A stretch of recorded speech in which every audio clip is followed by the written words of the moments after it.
Jane Birkin et Serge Gainsbourg se sont rencontrés en 1968, sur le tournage du film Slogan, de Pierre Grimblat. Les deux artistes sont animés par la même passion, et collaborent à travers de nombreux tubes. Ensemble, ils donnent naissance à une petite fille prénommée Charlotte en 1971. Mais, malheureusement, après 12 ans d'amour, Jane Birkin décide de quitter Serge Gainsbourg pour Jacques Doyon. Si elle prend une telle décision, c'est avant tout car la chanteuse ne supporte plus les disputes quotidiennes, le côté colérique et parfois même agressif de Serge Gainsbourg, ainsi que son alcoolisme.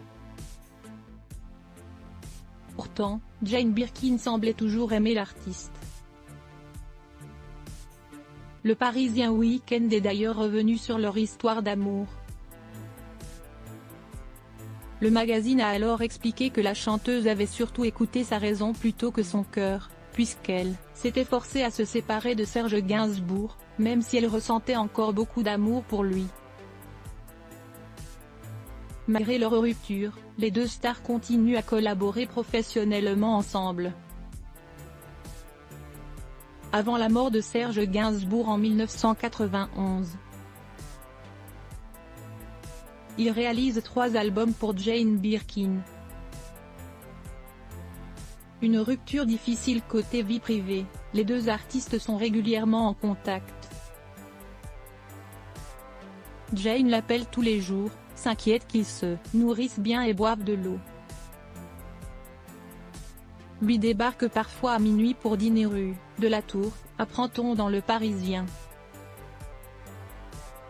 Car, après avoir quitté la maison rue Verneuil, à Paris, de Serge Gainsbourg, Jane Birkin s'installe dans un hôtel particulier du 16e arrondissement avec Jacques Doyon et ses filles Kate Barry, née en 1967 de sa relation avec John Barry, et Charlotte Gainsbourg. 2 ans après leur rupture, Jane Birkin fait de Serge Gainsbourg le parrain de sa fille Lou Doyon née en septembre 1982.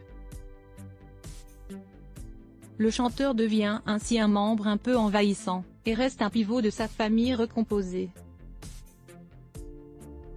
Le magazine indique d'ailleurs que, malgré son histoire d'amour avec Jacques Doyon, Jane Birkin ne s'est jamais remise de la rupture avec Serge Gainsbourg, a expliqué Le Parisien. Dès que je suis partie, je savais que j'allais le regretter, a même confirmé Jane Birkin. De son côté, Serge Gainsbourg chantera son chagrin dans ses propres chansons jusqu'à sa mort en 1991.